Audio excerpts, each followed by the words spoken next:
The key is to listen to what your body and mind need in the moment and to honor it. And if what they need is a cup of tea, go make yourself a cup of tea. Take the time to do that. Listen to your insides. They know what's going on. Hi, and welcome to the Creative Solutions Podcast, where we interview cutting-edge creative artists, entrepreneurs, and innovators who are changing the world. We also bring you tips and techniques that you can implement. This episode is brought to you by my favorite productivity hack, the Brain FM app, this podcast's hosts, Podbean, as well as my book, Speak From Within. And for a limited time, for my podcast listeners, I'm offering a complimentary 15-minute coaching session. See the link at izoldat.com/coaching or take a look in the show notes. Hey there, and welcome to the Creative Solutions Podcast. I'm your host, Izolda Trakhtenberg. Thank you for being here. I really appreciate it. Today, this is another one of those recorded in my living room under a fluffy blanket episodes because I've been thinking about this a lot, and I really want to start and keep talking about this. And the topic today is something that's really close to my heart and might be close to your heart too, particularly if this is something you struggle with, and that is confidence. What is it? Where does it come from? And how can we build it, cultivate it up, especially if our upbringing wasn't exactly confidence boosting? And that's a big deal. It's a big deal for me. I was not brought up in a supportive household. Definitely my parents were not only were they not the hand-holding types, but it was an abusive household, and I've talked about this on the show before. So when I bring this topic up, it's because I've been struggling with this myself, this whole notion of how do you remain confident or build confidence if at your foundation, when you were very young, the very people who were supposed to help you instill a sense of self and a sense of self-confidence not only didn't do that, but in fact did the opposite. So this is one of the reasons I want to talk about this and keep talking about it, because I think it's really crucial and important. But let's begin at the beginning. What is confidence? Well, at its core, I'd say confidence is the belief in yourself and your abilities. It's sort of that inner knowing that you can handle whatever life throws your way, that you are worthy of success and happiness. But here's the thing. Confidence isn't something that we're born with. It's something we develop over time, and it's often influenced by our upbringing and our life experiences. And there can be some really big differences in the confidence level of various people, depending on the amount of support versus not support, and even more versus abuse that you got when you were growing up. And yeah, I said abuse because I do want to talk about what that means personally and also for other people too. So I want to talk about the differences in confidence levels between those who had supportive parenting and those who didn't. And this is not a woe is me episode, just so you know. I just really have been thinking about this, about where you get your sense of self, where you get your sense of self-confidence. And when you're born, you don't think about it, right? You don't think about whether or not you're allowed to be here. You just are. You scream and cry for attention. You do whatever it is babies do. And we are mammals, and we are mammals that are dependent upon our parents for a very, very long time, right? There are certain mammals, deer and horses come to mind, where the babies are up and walking very shortly after having been born. But there are some babies like pandas where they are born teeny tiny and mewling and are so ultra dependent on their parents, on their mothers especially, for so long before they're viable to survive and thrive on their own. Humans are on that side of the spectrum. We are helpless for the first few years of our lives, pretty much. I mean, within the first year, we can go and we can perhaps open a drawer to get ourselves a packet of crackers, but we're not going to be able to satisfy Maslow's hierarchy of needs, food and shelter and clothing and all of that for ourselves for a very long time after we're born. So we need that supportive parenting to survive. But I think on an emotional level, we also need supportive parenting to thrive when it comes to confidence, because a parent that neglects a child fundamentally shows that child from early on that they're not worth supporting or parenting. I mean, that's one of the things we have to think about from that perspective. This is not to say that it's always the parent's fault or whatever. I'm not going to get into blaming anybody. This is more about, from the child's perspective, if you're not getting that, hey, you deserve to be here feeling from your parents, where do you get it? Me personally, I got it really from my teachers, and I was very lucky to have some incredible ones. Shout out to Mrs. Saperstein, Mrs. Molodowski, and Miss Hudson, later Mrs. Gutman, you three, Miss Lippman, and Miss Wallach. So many of you, helped me. If you're listening to this, and I know I'm so lucky my teachers listen to my show, you helped me survive, really, and you instilled in me a sense that I could do it. Miss Powell, also my choir director from high school, also just did amazing things to help me realize I deserve to be here. And there are sometimes people who are lucky enough to have that, and there are sometimes people who are not. But moving sort of a little backwards, I want you to picture this. Someone who grew up in a nurturing environment where they were encouraged to explore, to make mistakes, and to learn from them. That's wonderful, right? Chances are that person's going to have a solid foundation of confidence to build on. But what about those who had verbally, emotionally, or even physically abusive parenting? It's true that their confidence probably took a hit. They might struggle with self-doubt, fear of failure, or feelings of unworthiness. Now, it's true that you can have the one or the other, right? You might have had really supportive parenting, but still lack confidence. And you might have had complete lack of support when it comes to parenting, and you might still be super confident. Those are probably outliers in my mind. And I'm not a psychologist, but this is what, from coaching so many thousands of people over the years, I got to tell you, that's kind of what I'm thinking. But here's the important part. Your upbringing doesn't define your confidence. Yeah, sure, it influences it, but it doesn't determine it.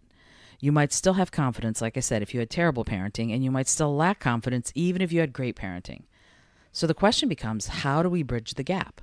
How do we build confidence, especially if our upbringing left us feeling less than? I think it starts with recognizing that you deserve to feel confident. Yep, that's right. You deserve it. No matter what your past may look like, one technique to cultivate that fundamental level of confidence is through positive self-talk or even mantras. Mantras like, I deserve to exist, or I'm entitled to the good stuff, or I deserve to be here. They can help rewire your brain to believe in your own self-worth. So I wanted to give you a few techniques, in fact, 4 techniques for building confidence, specifically for people who might be lacking that fundamental sense of self-assurance that might have come from supportive self-instilling parenting. Here's the first technique. Practice self-compassion. Treat yourself with the same kindness and understanding that you would offer to a friend in need. Right? This is something that's so important. We treat other people so often more than we treat other people way better than we treat ourselves a lot of the time. So the same kindness and compassion that you would offer to someone who needs your help and needs your compassion, I want you to offer that to yourself too. Acknowledge the struggles and mistakes without judgment and remind yourself that you're doing the best you can. Because you are. And I remember I had a therapist once who said that at any moment we are all doing the best we can. Even if to the outsider the best we can is something horrible, that's just that's the best our organism is capable of at the moment. And that's a tough pill to swallow, I think, because you want to have something a little bit more lofty, right? That the best you can is something good. It's not always the case. Okay, self-compassion. This is an amazing, amazing practice. Imagine you're sitting across from your dearest friend, and their eyes are filled with tears as they pour out their heartache to you. What do? You might embrace them. You might offer words of comfort and reassurance. Here's the thing. Think about treating yourself that way, with that same level of tenderness, the next time you're feeling a lack of confidence, or you're feeling heartache, or you're feeling sorrow. What if you did that for yourself? In addition to having that from friends, what if you did that for yourself? Because, see, self-compassion is like giving yourself a big, huge hug from the inside out. It's about embracing our own humanity, warts and all, with open arms and a gentle heart.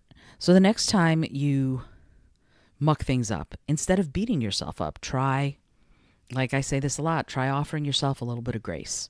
Acknowledge your struggles and whatever mistakes you've made without judging yourself. Because I think we all have moments when we feel like we're not measuring up, but that doesn't make us any less worthy of love and acceptance. So remind yourself that you're doing the best you can with the tools the current tools in your current toolbox. That's probably the best way of saying it. So now imagine that you're talking to that dear friend again, and ask yourself, what would you say to lift them up? What would you say to help them out? And now turn those same words of compassion and kindness inside and give them to yourself. Give yourself that same level of compassion, because frankly, you deserve it. And self-compassion, by the way, isn't just about words, it's about actions too. So give yourself a little self-care.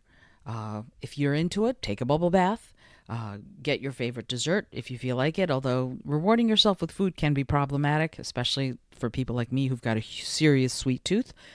But if you just take a minute to breathe and center, that might be a really good thing to do. This morning, for example, it's snowing here in New York City, and I started thinking about where I am, and I took a picture out the window and posted it on social and talked a little bit about the last apartment that we lived in, and that last apartment was hell. That's just, the upstairs neighbor routinely threatened our lives. She screamed and yelled constantly at 3 or 4 o'clock in the morning. She played incredibly loud video games, the kind that have, sirens and explosions right above our heads. And when we asked her to wear headphones, she cussed us out and told us she was going to sick her boyfriend on us. It was an awful, awful apartment to live in. And this morning when I'm in my current apartment and I'm looking at the snow, I just remembered that place, and I hardly ever think of it anymore because it was something to get through and get over and let go. And I just went, I'm so grateful. I'm grateful for the experience of having lived there, because I know that I will never allow myself to get into that same situation again. So I know questions to ask. I know to meet the neighbors before I move into the next apartment. Not that we're planning on moving again anytime soon, I hope. But the point is, our friend, mine and Rich's friend, Brian McNellis, shout out to you, Brian, said something about performing that I've held very close to my heart. He said, what goes wrong at this gig goes into the next gig's contract. And those are words to live by. It's a lesson learned kind of thing. If something gets really mucked up, before you do it again, make sure that you prepare to keep that from happening, right? So now I have all of these tools in my toolbox to make sure that doesn't happen. And so one of the ways I treat myself with self-compassion when it comes to that, because there is a part of me that's going, oh, you should have known, you should have done better, you should have, and I heap all of that on myself. I kind of went, you know what, you did better. You're now living in a better place. You met the neighbors before you moved in and signed on the dotted line. There were all of these things, I made sure that the entire building was non-smoking, and it still is, thank goodness, because I'm allergic, because the upstairs neighbor smoked also. That was another joyful little thing, that she smoked and would not stop, even though it was a non-smoking building. And I know there are a lot of people who go, oh, New Yorkers, yeah, you live in New York, you're just basically going to have to put up with smoke. Yeah, and at the same time, hey, guess what? This is a non-smoking building. But all of that is for another time. We don't need to keep talking about that. It's just, it just was a challenge to my sense of self, because I felt like there was no recourse. I guess that's the best way of putting it. All right, so let's move on. Speaking of, the next thing I would say is take a breath, center yourself, and remember that you're worthy of love and kindness, especially from yourself, right? So if the people around you aren't treating you that way, like my neighbors didn't, I encourage you to treat yourself, to practice self-compassion like your life depends on it, because frankly, in a way, it does. All right, technique 2. Set achievable goals. Break down your larger goals, and I talk about this all the time. Break down all the things that you want to achieve into their tiniest incremental steps, because small steps are still steps. So break down your larger goals into tiny, manageable ones. Each time you accomplish one of these, celebrate your success and acknowledge your progress. I mean, really, this is so important, because if you have, let's say you have this big, beautiful dream. Maybe it's to write a book, maybe it's to start your own business, or to improve your mental health, or to learn a musical instrument, or to take a dance class. And that's amazing, right? But then suddenly the dream feels like it's way far away and unachievable because there's just so much going on, or you don't feel confident, or whatever those things are that keep you from starting. So instead of going, oh, that's not achievable, make the goals achievable. Honestly, I helped a client recently who wanted to take a class but was too afraid because she thought she didn't have the skills. And I went, okay, that's how you build the skills, is to take the class. And I said, today you don't have to sign up for the class. All you have to do is Google the URL for registration. And tomorrow, click on the link. And the day after that, fill out the first part, your name and the address or whatever. You don't have to do it all in one day. I talk about this sometimes on the show.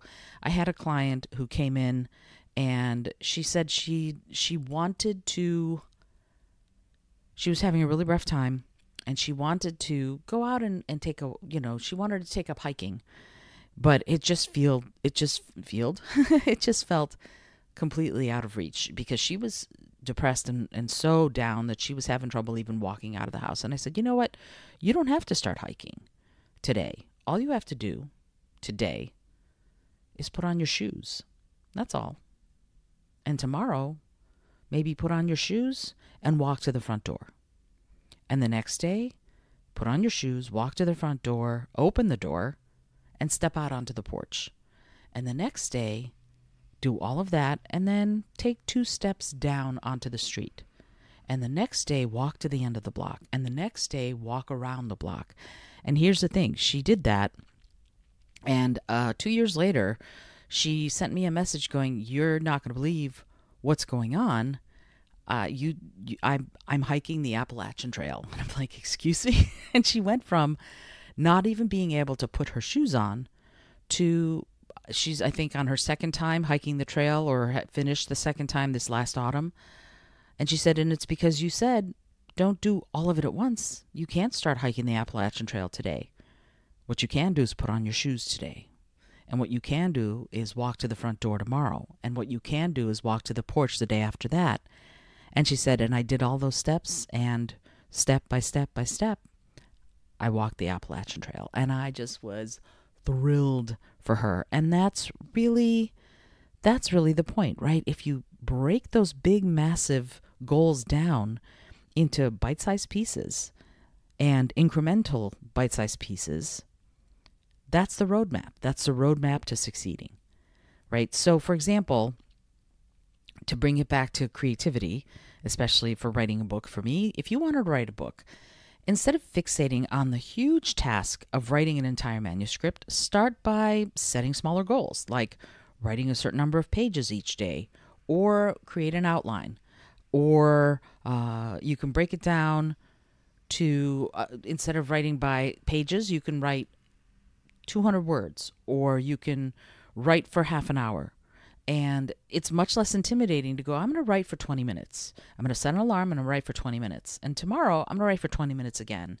And the day after that, and the day after that, and the day after that. And if you do that, you're going to build your confidence because you're going to be doing it, right? Consistency is king when it comes to confidence. If confidence is queen, consistency is king. That's how you do it. You build your confidence by making everything manageable and not so intimidating. And little by little, you're going to realize that you've got this. And that's so important. And here's the fun part. Every single time you accomplish one of these goals, no matter how tiny, celebrate like gangbusters. I'm serious. Give yourself a pat on the back, do a happy dance, treat yourself to something special, because frankly, you've earned it. And one thing is, I want you to remember to acknowledge your progress as you go along. Take a minute to reflect how far you've come. And I've said this before, one of these days you're going to turn around and look back at all of the mountains you've climbed and be like, wow, I didn't realize how much I've already gotten done. And that, taking a minute to reflect on that and to give yourself credit for all your hard work, it's like fuel for the fire, right? It's boosting your belief in yourself and your ability to achieve those goals. So whether your dream is to climb Mount Everest or tiny like putting on your shoes, make it achievable. Celebrate every single victory along the way. And don't forget to pat yourself on the back. I know people like Gary Vaynerchuk talk about how you shouldn't rest on your laurels. I got to tell you, as someone who has hypothyroidism, I like to rest on my laurels because at some point I'm just so exhausted I can't get up off the couch. I have a physical issue and I get that, and not everybody does. But I got to tell you, this whole notion of put your nose to the grindstone and grind just makes me a little crazy, because I think we need the ebb and the flow of energy in order to be our best.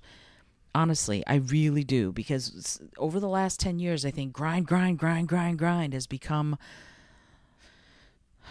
sort of the standard, and I don't know if that's the case. I don't know if that builds confidence, because sometimes you grind, and you feel like you've got nothing to show for it. Why? Because you haven't taken a moment to take stock and understood that you've achieved some goals. Even if you haven't achieved the big goals yet, you can acknowledge that you're on your way. And if you don't do that, eventually things get kind of down. And that's when your confidence takes a hit. So instead, take a minute. Take a minute and acknowledge where you are and where you've been and how far you've come. And then, of course, get back to it. I'm not saying stop. I'm saying take a break. That's a big difference. All right. Next technique. Surround yourself with positive influences. Seek out people who are supportive, whether they're mentors or friends or communities, who are going to uplift you and encourage you. Honestly, their belief in you and your belief in them can bolster your confidence. I mean, really, that's something that's really true. I know that I talk a lot about how this stuff has to come from within. And I even wrote a book called Speak From Within, because I think, yes, you are imminently divine, you are imminently wonderful, you are imminently awesome and fabulous. And sometimes you forget. And sometimes having someone in your corner to say, hey, I think you're fab, is an amazing thing. It makes you remember how fabulous you are. It helps you kind of have a touchstone that way. So if you surround yourself with the good stuff, you are going to just have a much easier time maintaining the good stuff. So, like, imagine you're walking through a beautiful, lush, gorgeous garden, and it's got incredible flowers and lots of beautiful scents and colors, and everything is just wow. That's the kind of atmosphere I'm going to encourage you to create in your life. If you can surround yourself with people who lift you up, then why not choose that, right? Why would you choose surrounding yourself with people who bring you down? I mean, some people like the challenge. I know Gary Vaynerchuk has talked a lot about that. I use him as a counterpoint a lot, I've noticed. But he's talked a lot about, like, he loves, he loves it when someone tells him, you'll never do it, because he wants to rub their nose in it when he does. And I'm like, there's enough room. There's enough sunlight for all the flowers in the garden as far as I'm concerned. So I don't think you need to do that. I don't think you need to rub anybody's nose into anything. I think that it's important to remember that there's enough. All right, cool. Let's move on. I want you to seek out the people who believe in you. I want you to seek out friends like that. I want you to seek out mentors who see your potential, even especially when you can't. and communities that feel like home. And this is tough because the people who will be your cheerleaders come from sometimes unexpected places, right? They can be your sounding boards, they can be your cheerleaders, and you can do the same for them for sure. The thing is, you have to understand when a community doesn't feel like home. To me, I go back to my intuition. If I am part of a community and I see that they take more than they give, after a while, I got to tell you, that bums me out, right? I love reciprocity. I ultimately do that. I used to be a giver, giver, giver, giver, and I love reciprocity. Reciprocity is the thing as far as I'm concerned. And that's what I want. And because I used to give until I was empty, and then would turn around and go, hey, wait a minute, why am I empty? Right? I mean, that's an important aspect of this. If there's enough sunlight for all the flowers in the garden, then just giving of yourself eventually depletes your own resources. So bear that in mind, right? If you're finding that you're giving and you're not getting anything back, and it bothers you, if it doesn't bother you, enjoy. But if it bothers you, then you might want to seek a different community or another community or additional people in your community. Or you might want to talk with the people who are in the community and go, hey, I feel like this relationship is kind of one-sided. Can we talk about that? And I'm not going to give you all the words to how to communicate that properly. If you want to know, get in touch, because I think it's important to think about this. I think we need to think about all of this and who we spend our time with and how we spend our time. A lot of it sort of gives us the reason and it gives us the method to live our lives really well. And so just being around people who are positive can lift your spirits and it can boost your confidence. And I think it's like having your own personal cheer squad, right? And you do the same for them. It's not one-sided from anybody. And yet, positivity isn't going to be just about the people in your life. It's about the energy that you bring, right? Like I said, this is ultimately about reciprocity. But if you focus on cultivating that gratitude mindset and kindness and optimism, if you fill your life with things that make you happy, whether it's spending time in nature or indulging in your favorite hobbies or simply counting your blessings, that is also going to elevate your mood. And by the way, an elevated mood that's from a healthy place, guess what? It boosts your confidence. So you're going to create an environment where confidence can thrive. And I would love to see you do that. I would love to see you bloom into the confident, unstoppable force that I think you were always meant to be. All right. Last technique, practice self-care. Take time to nurture your body, your mind, your spirit, whether it's through meditation, and you know what a proponent of meditation I am, creative expression, and you know what a proponent of creative expression I am, exercise, and you know that I try to exercise every day. I know this is not easy. It's like, well, when do I get to actually work and live my life and if I'm doing all of this? Yeah, you don't have to take a lot of time to do this stuff. Even 5 minutes of meditation a day will make all the difference in the world. Right now, I'm super busy, so I'm not spending more than 7 minutes a day meditating, but that 7 minutes is inviolate. I think it's so important that even 7 minutes, I'm giving it to myself as something that is crucial for my well-being. So you can meditate, you can take a moment to breathe, you can prioritize the kind of activities that are going to replenish your energy level and that are going to nourish your spirit. It's so important, I think. So I want you to do a little visualization with me. Sit down if you're standing up, close your eyes, and just listen. Imagine you're standing in front of a cozy fireplace and you're wrapped in a soft blanket with a steaming cup of tea in your hands. That same feeling of warmth and comfort, that is self-care. So whenever you need a moment of self-care, just bring yourself to this place. Whatever the fireplace looks like, whatever the room looks like, it's just cozy, and you're drinking a wonderful cup of tea. Your blanket is soft, just like right now I'm wrapped up in a soft, fuzzy blanket. Give yourself that moment whenever you need it of just remembering this space of feeling good. Okay, so yeah, I get it. Life can be hectic. Work and family and everything in between can be bananas. And you can sometimes lose yourself as far as your list of priorities. And remember, you can't pour from an empty cup, and you don't want to pour into a cracked cup. So take some time to fill your cup up and make sure that if you're pouring yourself into a cup, that it isn't cracked, that you're not wasting your time and your energy. Super important. Because self-care is not just about bubble baths and face masks, although those are great too, provided they're fragrance-free. But it's about nurturing your body and your mind and your spirit in whatever way feels right for you. So maybe it's going for a run to get those endorphins flowing. Maybe it's practicing yoga to quiet your mind. Maybe it's getting lost in some sort of creative project that ignites your soul. Whatever it is, right? Prioritize it. Prioritize it for yourself.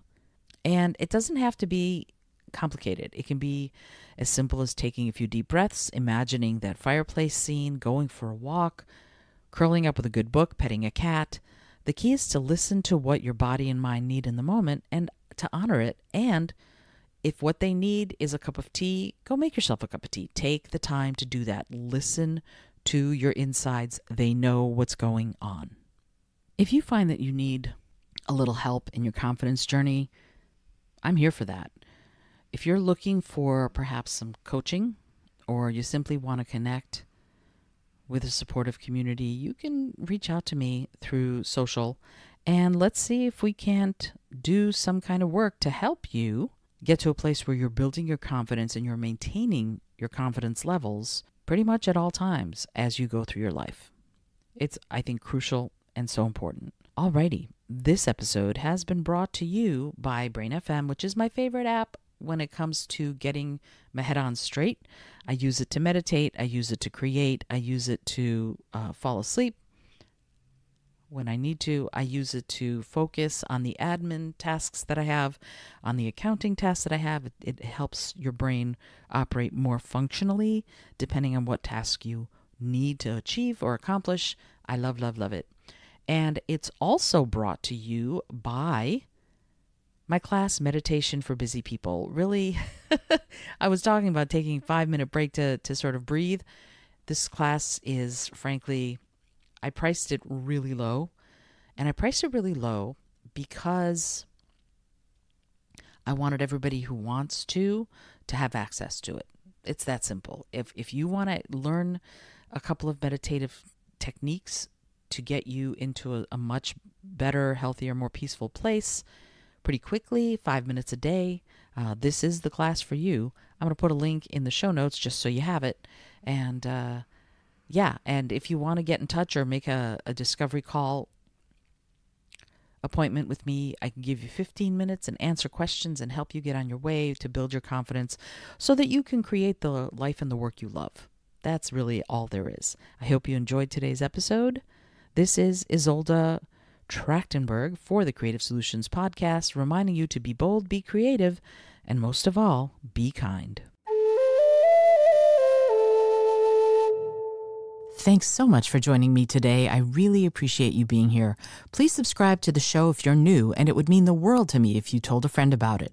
Today's episode was produced by Izolda Trakhtenberg and is copyright 2024. As always, please remember this is for educational and entertainment purposes only. Past performance does not guarantee future results, although we can always hope.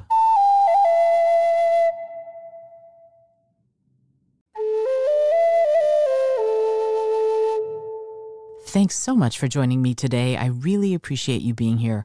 Please subscribe to the show if you're new, and it would mean the world to me if you told a friend about it. Today's episode was produced by Izolda Trakhtenberg and is copyright 2024. As always, please remember this is for educational and entertainment purposes only. Past performance does not guarantee future results, although we can always hope.